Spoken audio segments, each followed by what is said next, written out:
शङ्कर हृदय निवासिनी पार्वती परमेश्वरी शङ्कर हृदय निवासिनी पार्वती परमेश्वरी।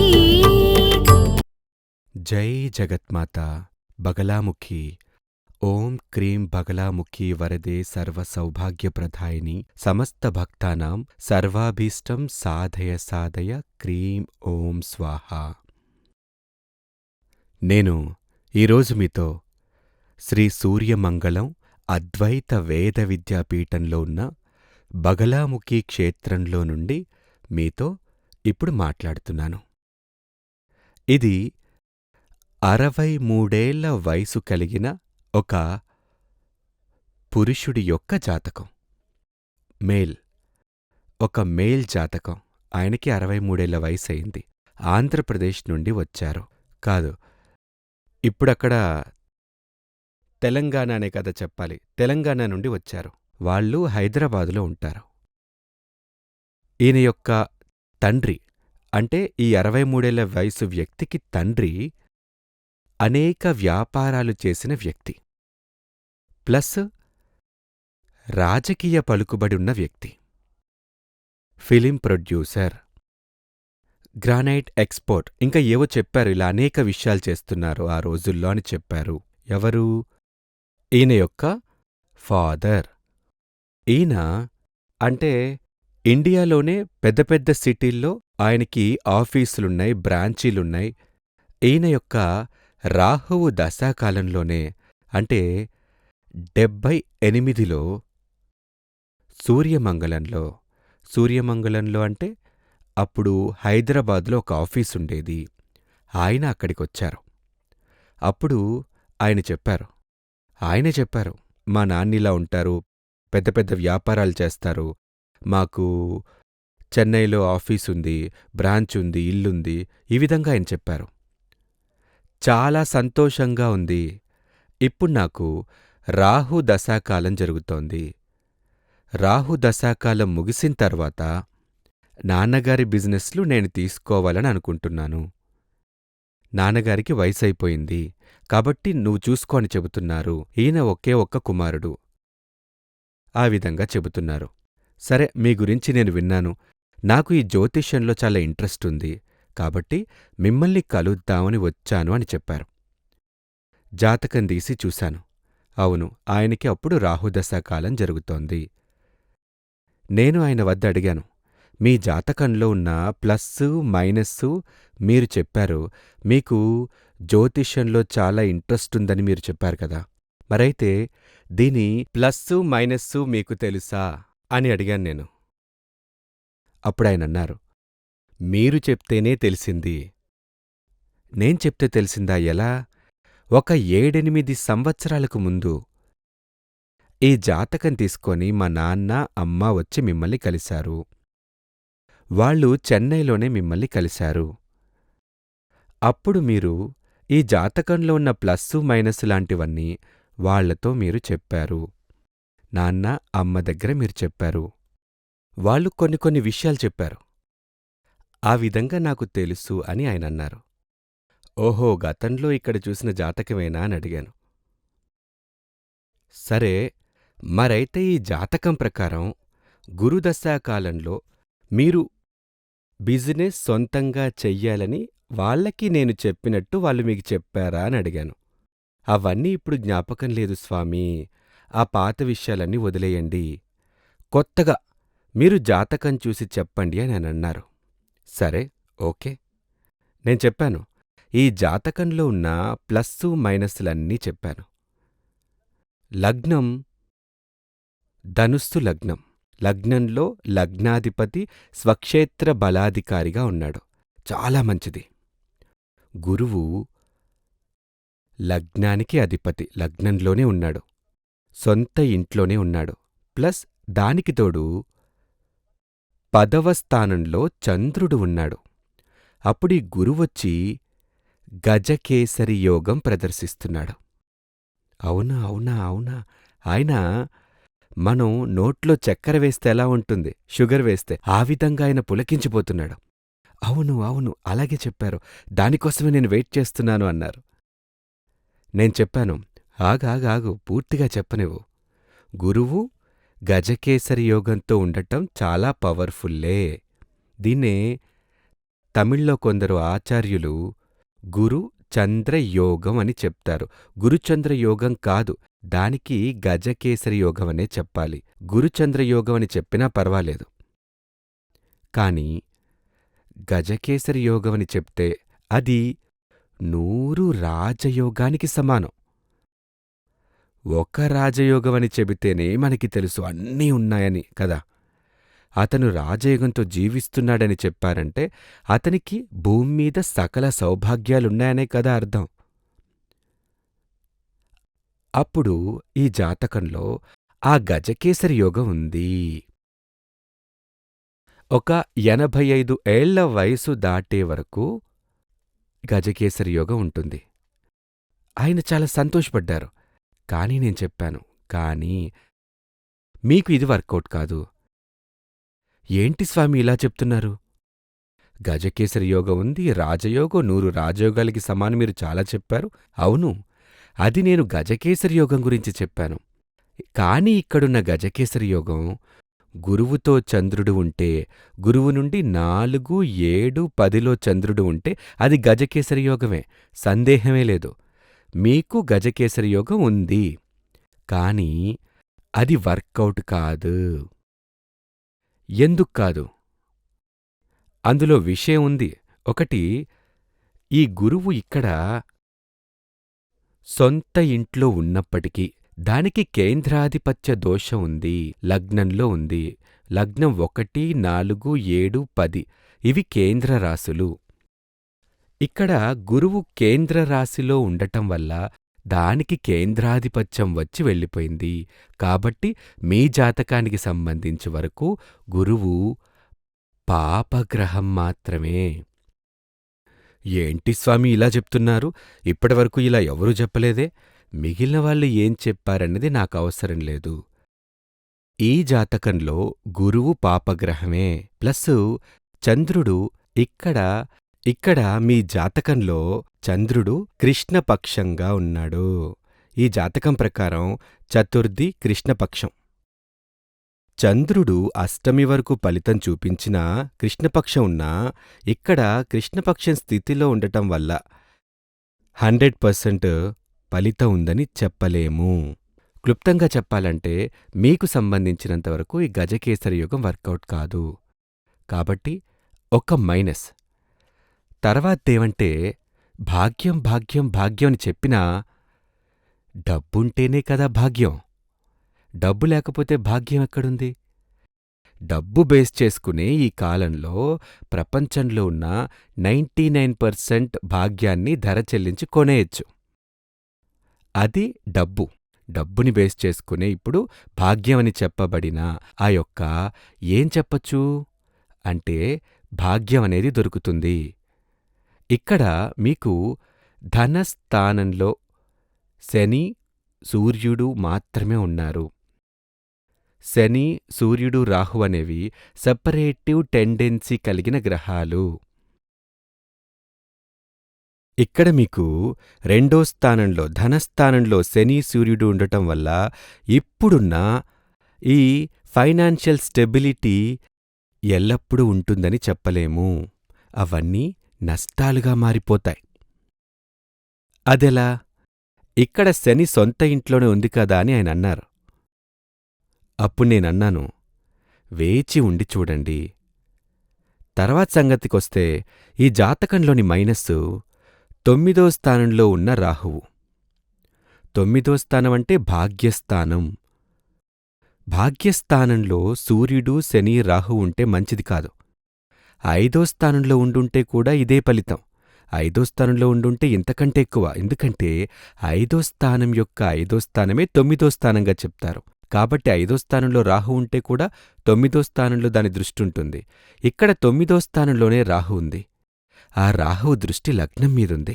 దాని ఫలితం గురించి తర్వాత చెప్పుకుందాం. కాబట్టి రాహుదశాకాలం అని చెప్పబడింది మీకు సంబంధించి మంచిది కాదు.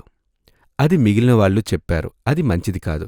కాబట్టి రాహుదశాకాలంలో మంచిదేమీ చెప్పకూడదని చెప్పున్నారు. కాని నేను చెప్పాను, అది సరికాదు. రాహు గురుదశాకాలం కంటే మీకు రాహు మంచిది. రాహువు ఇక్కడ 7వ స్థానానికి అధిపతిగా ఉన్నాడు. 7వ స్థానానికి అధిపతి, 7వ స్థానం కేంద్రరాశి.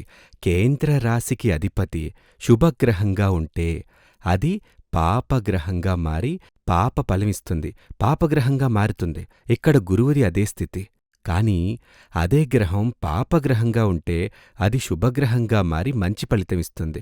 కాబట్టిక్కడికొస్తే 7వ స్థానం అని చెప్పబడే కేంద్రరాశి, ఆ కేంద్రరాశికి అధిపతి రాహువు, అది సాధారణంగా చెబితే గురువు దృష్టిలో ఉంటుంది. గురువిక్కడ పిచ్చిపట్టినట్టుగానే ఉంది.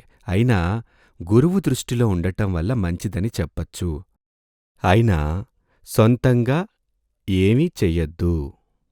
ఈ జాతకానికి సంబంధించినంతవరకు ఇప్పుడు మీ యొక్క భాగ్యాలన్నీ చేతిలో నిలిచి ఉన్న నీళ్లులాంటివి. ఎవరికైతే 9వ స్థానంలో రాహు ఉంటే, ఎవరికైతే 5వ స్థానంలో రాహు ఉంటుందో వాళ్లకుండే భాగ్యాలన్నీ చేతితో తీసుకున్న నీళ్లులాంటివి. అదేవిధంగా 2వ స్థానంలో సూర్యుడు, శని, రాహు గ్రహాల యోగం ఉంటే ఆ వ్యక్తి యొక్క ఫినాన్షియల్ స్టెబిలిటీ, ఫినాన్షియల్ స్టేటస్ అనేది చేతితో తీసుకున్న నీళ్లులాంటిది. చేతిలో మీరు దండిగా ఒక బకెట్ నీళ్ల నుండి చేత్తో గట్టిగా నీళ్లు ఫుల్లుగా పట్టుకొని నీళ్లను చూడండి, ఎంతసేపుంటుంది? ఎంత గట్టిగా పట్టుకున్నా అవి కారిపోతాయి. కొంతసేపటి తర్వాత చేతిలో ఏమీ ఉండదు. ఆ విధంగానే మీ జాతకం ఉంది. అది మాత్రమే కాదు, ఇంకో సమస్య కూడా ఉంది. ఇక్కడ 7వ స్థానంలో చూస్తే కుజుడు ఉన్నాడు. 7వ స్థానంలో కుజుడు. అది ఇక్కడ 1, 2, 3, 4, 5కి 12కి అధిపతిగా ఉన్నాడు. మీకు 2వ స్థానంలో ఉన్న శని దశాకాలం ప్రారంభమైనా మీ ఇంటి ఇల్లాలు మిమ్మల్ని వదిలి వెళ్ళిపోతుంది. చనిపోవటం జరగదు, డివోర్స్ జరుగుతుంది. ఆయనన్నారు, ఏంటి స్వామీ చెబుతున్నారు? ఇంతవరకు ఎవ్వరూ చెప్పని ఫలితాలు మీరు చెప్తున్నారే. మాకు పెళ్ళై ఇన్ని సంవత్సరాలైంది, చాలా సంతోషంగా ఉన్నాం, 3 పిల్లలున్నారు, చాలా చాలా హ్యాపీగా ఉన్నాం. ఒక్కరోజు కూడా మేము విడిగా ఉన్నదే లేదు. నాకోసం ఆవిడకోసం నేను జీవిస్తున్నాం. నేనన్నాను, మీరు నిన్నటి నుండి ఈరోజు వరకు విషయాలు చెప్తున్నారు, నేను ఈరోజు నుండి ఫ్యూచర్లోకి విషయాలు చెప్తున్నాను. అదొక్కటే వ్యత్యాసం.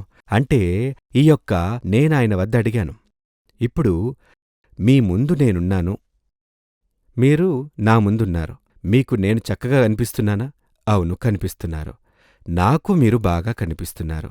ఇప్పుడు పగలే గదా, సూర్యుడు వెలుతురు బయట చక్కగా కనిపిస్తుంది గదా, సూర్యుడు ఆకాశంలో మెరుస్తున్నాడు గదా, నడినెత్తునున్నాడు గదా, నిజమే గదా? నిజమే. మరైతే నేను కనిపించేది నిజమైతే, నాకు మీరు కనిపించేది నిజమైతే, ఇప్పుడు పగలు సూర్యుడు ఆకాశంలో ఉన్నది నిజమైతే, ఈ సమయంలో మీరు జన్మించింది నిజమైతే, ఈ జాతకం మీదే అనేది నిజమైతే, ఖచ్చితంగా చెప్తాను, అదే జరుగుతుంది, సందేహం అక్కర్లేదు అని ఆయనతో చెప్పాను. కావాలంటే ఎంతమంది వ్యక్తుల వద్దైనా సరే మీరు వెళ్ళి అడిగి చూడండి. కాని ఆ వ్యక్తి జ్యోతిష్యం తెలిసిన వ్యక్తిగా ఉండాలి అని చెప్పాను. ఈయన వెళ్ళిపోయాడు. దాని తర్వాత కొన్ని కేసుల కారణంగా కొన్ని పూజలేవో చేశారు. అది చాలా బావుంది, సూపర్గా ఉందని చెప్పారు. ఇక ఈయన అవస్థ ఏంటంటే, ఇప్పుడు తర్వాతి కాలంలో ఒక అపాయింట్మెంట్ చూడ్డం కోసం బెంగుళూరు వెళ్ళాను. 5-6 నెలల ముందే. ఆ రోజీన మళ్ళీ ఇంకోసారి కలవటం కోసం వచ్చారు. ఈయన లోపలికి రాలేదు. ఈయన హైదరాబాద్ నుండి బెంగుళూరొచ్చి, ఈయన లోపలికి రాకుండా ఈయన ఒక టాక్సీలో కూర్చొని వేరొక వ్యక్తితో చెప్పి పంపి ఈ జాతకం నా వద్ద చూపించారు. అప్పుడు జాతకం చూసి ఫలితాలు చెప్పిన తర్వాత వాళ్ళన్నారు, స్వామీ ఈయన మీకు తెలిసిన వ్యక్తే అని చెప్పారు. సరే ఆయన్ని పిలుచుకురండి. కారులో కిందున్నారు, మేము మిద్దె మీదున్నాం, ఆయన కారులో ఉన్నారని చెప్పారు, పిలుచుకురండి అన్నాను. అప్పుడు వాళ్ళు, లేదు ఆయన రావటానికి బాగా సిగ్గుపడుతున్నారు. ఎందుకు సిగ్గుపడాలి, రమ్మనండి అన్నాను. అప్పుడాయనొచ్చాడు. ఆయన్ని చూస్తే నిజంగానే నాకు ఆశ్చర్యం వేసింది. ఒక వ్యక్తి ఇంతగా పతనమవుతాడా అని. ఇలా చాలా అందంగా ఉన్న మనిషి, హైటు వెయిటు ఉన్న వ్యక్తి, గొప్ప అందంగా ఉన్న వ్యక్తి, సౌకర్యంలో ఉన్న వ్యక్తి, కుచించుకుపోయి ఏమీ లేకుండా పొలంలో పనిచేసే వ్యక్తిలాగా నల్లబడిపోయి ఒక మాదిరిలా అదోలా ఉన్నాడు. ఏమైంది మీకు అని అడిగాను. మీరు చెప్పినట్టే అన్నీ జరిగిపోయాయి స్వామీ. నా భార్య నన్ను వదిలి వెళ్ళిపోయింది. పిల్లలు ఆమెతో పాటి వెళ్ళిపోయారు. డివోర్స్ జరిగింది. నేనొక పెద్ద వ్యాపారంలోకి అడుగుపెట్టాను. గురుదశాకాలంలో ఒక పెద్ద బిజినెస్లో అడుగుపెట్టాను. అది బాగా సక్సెస్ అయింది. దాంతో మరొక బిజినెస్లో అడుగుపెట్టి అన్నీ నష్టపోయాను. ఇప్పుడు నా వద్ద ఏమీ లేదు. ఇప్పుడు నేను చిన్నదిగా ఒక అద్దె ఇంట్లో ఉంటున్నాను. ఎవ్వరూ లేరు. ఒంటరిగా ఉన్నాను. నిజంగానే నాకు కంట్లో నీళ్ళొచ్చేశాయి. ఎందుకంటే అప్పట్లో చాలా గొప్ప స్థితిలో ఉన్న వ్యక్తి. ఆయన మాట్లాడేటప్పుడల్లా 100 crores, 1000 crores ఇవే మాట్లాడుతుంటారు. 100, 100, 200 లాంటి మాటలే వినిపించవు. ఆ స్థాయిలో పెద్ద లెవెల్లో ఉన్న వ్యక్తి. కాబట్టి చూడండి, ఈ జాతకం పవర్ఫుల్గా ఉన్న యోగం ఉంది, యోగం ఉంది, యోగం ఉందని చెప్పి చెప్పి ఒక్క మూర్ఖుడు ఎవరో ఆయనకి సలహా ఇచ్చి ఈ విధంగా అంతా బిజినెస్ చేయాలని చెప్పాడు. నేనేం చెప్పానంటే, ఆ కాలంలోనే మీకు 9వ స్థానంలో రాహు ఉన్నాడు, అది సూర్యుడి ఇంట్లో ఉంది, పాపక్షేత్రంలో ఉంది, +2లో ఈ కాంబినేషన్ ఉండటం వల్ల మీ తండ్రి ఉండేంత కాలం వరకు మాత్రమే ఈ భాగ్యాలన్నీ, ఆ తర్వాత అన్నీ వెళ్ళిపోతాయి. కాబట్టి ఏవైతే ఉన్నాయో అవన్నీ అలాగే ఏ కారణంతో కూడా నాశనం కాని రీతిలో వాటన్నింటినీ సెక్యూర్ చెయ్యాలి. ఆస్తిలాంటివి ఉంటే లీగల్ సమస్య వచ్చే అవకాశం ఉన్న వాటిని అమ్మేసి ఆ డబ్బు బ్యాంకుల్లో వేసేసి మీరు కూడా ఆ మొత్తం తీసే పరిస్థితి లేకుండా వడ్డీ మాత్రమే మీకు రావాలి. లేదంటే అన్నీ కోల్పోతారు. అదేవిధంగా ఈ జాతకం ప్రకారం 7వ స్థానానికి అధిపతిగా ఉన్న బుధుడు రాహువు చూపులో ఉన్నాడు. 7వ స్థానానికి అధిపతి అయిన బుధుడు రాహువు చూపులో ఉన్నాడు. ఒక అమ్మాయి కారణంగా మీరు చెడిపోతారు అని చెప్పాను. జాతకం ప్రకారం ఒక అమ్మాయి కారణంగా మీరు చెడిపోతారు. కాని ఈయన చాలా యూస్ఫుల్గా అనిపించారు. ఎందుకంటే ఆ తర్వాత ఈయన నెలలో 1-2 సార్లు, అంటే మేము ఎప్పుడైతే బెంగుళూరు వెళ్తామో అప్పుడల్లా వచ్చి కలుస్తారు. కొన్నిసార్లు చెన్నైలో వచ్చి కలుస్తారు. ఈయన యొక్క ఓపెన్గా చెప్పొచ్చో లేదో తెలీదు, లేడీస్ విషయంలో కొంచెం వీక్నెస్, కొంచెం కాదు చాలా వీక్. ప్రారంభంలో చాలా అడ్వైజ్ ఇచ్చి చూశాను, ఇదంతా మంచిది కాదు, మీ యొక్క జాతకం ప్రకారం అమ్మాయి వల్లే మీరు చెడిపోవాలనుంది, ఇదంతా వద్దు, మీకు అందమైన భార్య ఉంది, మీకది చాల్దా? అప్పుడాయన ఏం చెప్పాడో తెలుసా? స్వామీ, గజకేసరి యోగం ఉన్న జాతకం రాజయోగం. ఏ రాజైనా సరే ఒకే అమ్మాయితో సంతోషంగా ఉన్నట్టిన్నారా? రాజన్నప్పుడు అనేక మంది అమ్మాయిలతో ఉండడం కరెక్టేగా అని అనేవాడు. ఆ తర్వాత నేను చెబితే ఈయన వినడు అని అర్థం కాగానే ఈయన అనుభవంతోనే నేను కొన్ని పరిశోధనలు చేశాను. ఎలా అంటే, ఈయనతో నేను చెప్పాను, సరే మీ యొక్క జాతకం ప్రకారం అమ్మాయి వల్లే చెడిపోతాడని కదా ఉంది. కాబట్టి ఎవరైనా ఒక లేడీ వద్ద మీరు ఫిజికల్ రిలేషన్ కోసం వెళ్తున్నట్టయితే, పర్మనెంట్గా వెళ్తుంటే ఆ జాతకం తీసుకొనిరా, ఆ జాతకం చూస్తాను, సూపర్గా ఉంటే మాత్రమే మీరలా చేయండి, లేదంటే వద్దు అని చెప్పేశాను. ఆయన దాదాపు 50 జాతకాలు తీసుకొచ్చారు. వద్దు అని చెప్తే ఆయన వినడు. సరే దీన్ని పెట్టుకొని పరిశోధన చేద్దామనుకొని నేను ఆయనతో చెప్పేవాణ్ణి. ఎలా ఉంది స్వామీ ఈ జాతకం? ఈ జాతకం ప్రకారం అస్సలు బాగోలేదు, శరీరం రాయిలాగా ఉంటుంది, ఇలాంటి వ్యక్తితో ఎలా ఉంటావు? అస్సలు బాగోలేదు. శరీరం స్మూత్గా ఉండాలి గదా! ఇదలా లేదు. ఈ జాతకానికి దుర్వాసనుంటుంది. ఈ జాతకానికి భరించలేని విధంగా నోటివాసనుంటుంది. ఇలా అంతా చెప్పేవాణ్ణి. కాని ఈయన వెళ్ళిన తర్వాత ఈవిని తీసుకొని ఆ అమ్మాయిని ఎక్కడెక్కడికో వెళ్తారు. తర్వాతొచ్చి చెప్తారు, ఎలా స్వామీ మీరది చెప్పగలిగారు? మీరు చెప్పినట్టే ఉంది. దుర్వాసన భరించలేకపోయాను. కొన్ని అవును స్వామీ చెట్టులాగే ఉంది.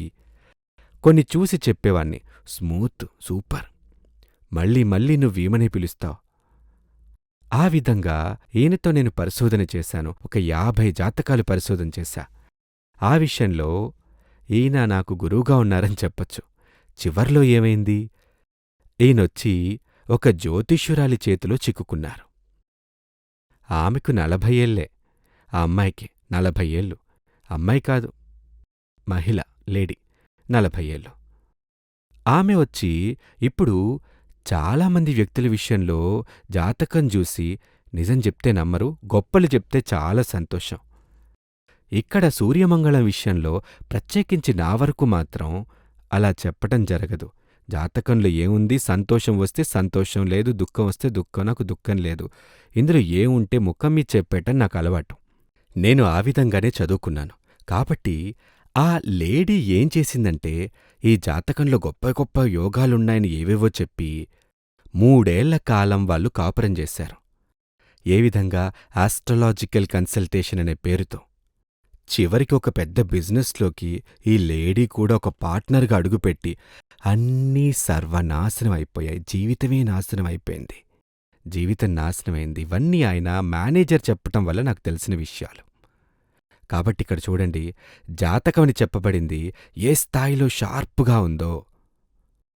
కాబట్టి మీరేం చెయ్యాలంటే, మీ జాతకాన్ని ఒక మంచి ఆచార్యుడి వద్ద చూపించాలి.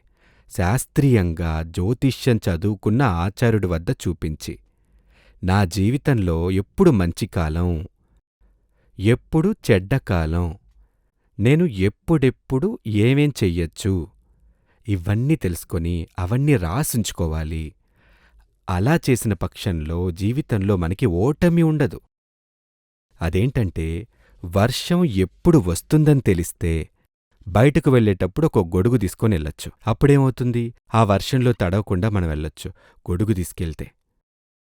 అదేవిధంగా దోషకాలాల్లో నేనిప్పుడిది చేయకూడదు, ఇప్పుడు నేను మౌనంగా ఉండాలి, ఇప్పుడు నేను దైవ ప్రార్థనలో ఉండాలి.